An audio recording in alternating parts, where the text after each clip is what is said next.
목사의 아침 묵상 2025년 1월 29일 수요일 아침 설날 아침입니다.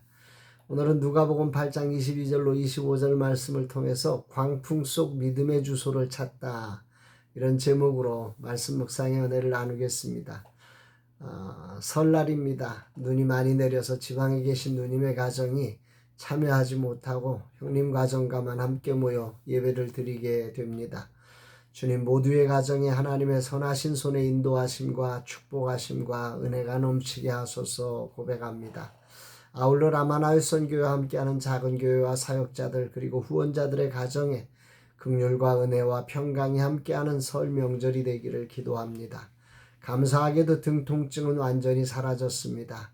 아직 잇몸이 들떠서 음식을 제대로 먹지 못하는 증상이 있지만 이것도 쉼의 시간을 통해 힘을 주실 하나님을 찬양하고 감사를 드립니다. 어제 온 가족이 함께 명절 음식을 만들고 가족 윷놀이를 했습니다.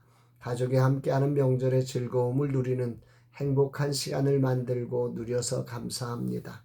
설날 아침 이날 주님 어떤 말씀으로 인도하실까?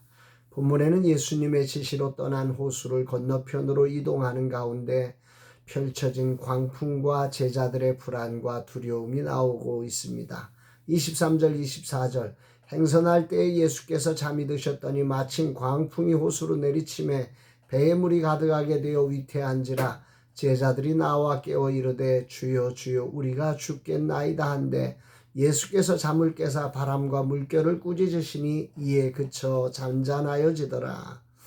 이 말씀을 묵상하며 첫 출발점에서 이 길을 명하신 분이 예수님이심을 기억하게 됩니다. 22절에 예수께서 이르시되 호수 저편으로 건너가자는 말씀에 따라 건너고 있지요. 분명 예수님께서는 목적을 가지고 제자들을 명하셔서 움직였던 것입니다. 분명한 목적이 있으셨지요. 그런데 광풍이 와서 배에 물이 가득하게 되어 제자들이 느낌상 다 죽게 되는 상황이 펼쳐진 것입니다. 이런 상황에 믿음을 가진 사람은 어떻게 해야 하는가라는 질문을 하게 됩니다. 제자들은 당황했고 어부 출신들이 많았지만 두 손을 들 만큼 풍랑은 인간의 힘으로 어찌할 수 없는 상황이었습니다. 하필 예수님께서 잠드신 시간에 풍랑이 일어 처음 제자들은 예수님을 깨우지 않고 스스로 자기들이 어부 출신이니까 잘할 수 있으라는 생각 속에 예수님을 깨우지 않고 해보았을 것입니다. 그러나 풍랑은 거세어졌고 배에 물이 가득 차자 결국 제자들은 당황해서 예수님을 깨우며 우리가 죽겠습니다.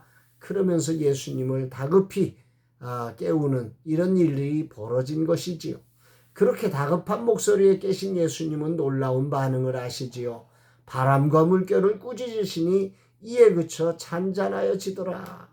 아니 그렇게 막 배를 곧 침몰시킬 것 같고 다 죽게 될 것 같은 그런 환경에서 예수님이 깨자 바람과 물결을 꾸짖으셨다 말씀하시고 그 꾸짖음 앞에 바람과 파도가 잔잔하여지더라. 이렇게 놀라운 하나님, 이 만물을 주관하시는 하나님이심을 온 제자들 앞에 드러내신 것입니다.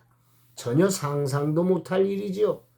제자들을 향해서 예수님은 이렇게 묻습니다. 25절 제자들에게 이르시되 너희 믿음이 어디 있느냐 하시니 그들이 두려워하고 놀랍게 여겨 서로 말하되 그가 누구이기에 바람과 물을 명하며 순종하는가 하더라. 그들은 예수님을 다시 생각하게 되었죠. 사람인데 우리보다 좀 뛰어난 스승 정도야. 메시아라고 하지만 육체를 입고 있는 모습 속에서 그가 하나님이시라는 사실은 인식하지 못하고 있다가 이 사건을 통해서 도대체 예수님은 누구야? 정말 저분이 하나님이신가? 라는 이런 레슨을 받게 되는 거지. 오늘 너희 믿음이 어디 있느냐라고 하는 이 주님의 질문이 키포인트가 되는 것 같습니다. 이때 제자들의 상황은 아직 훈련되지 않은 때이기에 이런 반응이 어쩌면 당연한 반응이고 주님의 목적, 이들을 이끄신 목적 속에 이들에게 합당한 레슨의 자리로서의 소중한 체험이었을 것입니다. 이들은 그런 당황함에 주님을 주님으로 만나게 되고 주님을 찾으며 그들에게 예수 그리스도가 누구이신지 하나님이신 그분을 경험하는 놀라운 은혜의 자리를 경험하게 되는 거지요. 그러나 이제 저는 60대입니다. 주님을 따르는 제자 되어 이제 벌써 오랜 시간 40년 넘는 세월을 주님을 따르는 자로 서 있습니다. 그런데 여전히 아직도 이 제자들처럼 이런 위기를 만났을 때 믿음이 어디 있는지 보여드리지 못하고 당황하는 반응을 한다고 하면 곤란한 것이지요. 2025년 새해를 열면서 주님은 이런 상황에 너의 믿음이 어디 있느냐 저의 마음을 노크하시는 것 같습니다. 그래서 이것이 오늘 아침에 남다르게 저에게는 들려집니다. 주님은 우리를 인도하실 때 분명한 목적과 방향을 가지고 인도하십니다. 그분은 선한 목자이시지요. 이 상황을 알지 못해서 무력해서 당하는 것이 아니란 말입니다. 그분은 하나님이시기에 모든 상황을 아시지요. 그렇다면 어떻게 해야 할까요? 인간이기에 분명 이런 상황에 당황할 수 있고 두려움이 몰려올 수 있습니다. 그러나 그 당황함과 두려움에 맞서 주님이 인도하신 길이라고 주님이 보내셨다고 당당하게 맞설 수 있는 것이 오늘 내가 반응해야 될 믿음의 자리, 믿음의 주소가 아닌가 싶습니다.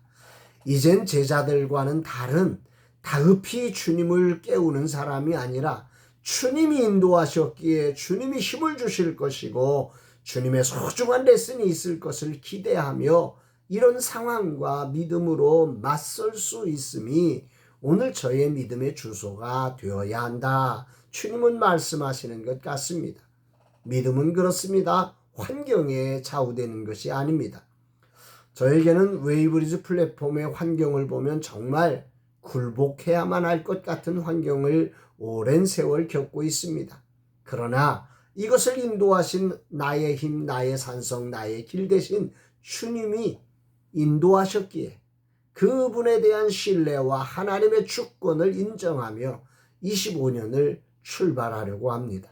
설 명절 아침 2025년 다양한 일들이 내 앞을 가리고 있지만 너는 어떤 믿음으로 주님이 명하신 길을 갈 것이냐고 주님이 물으시는 것 같습니다.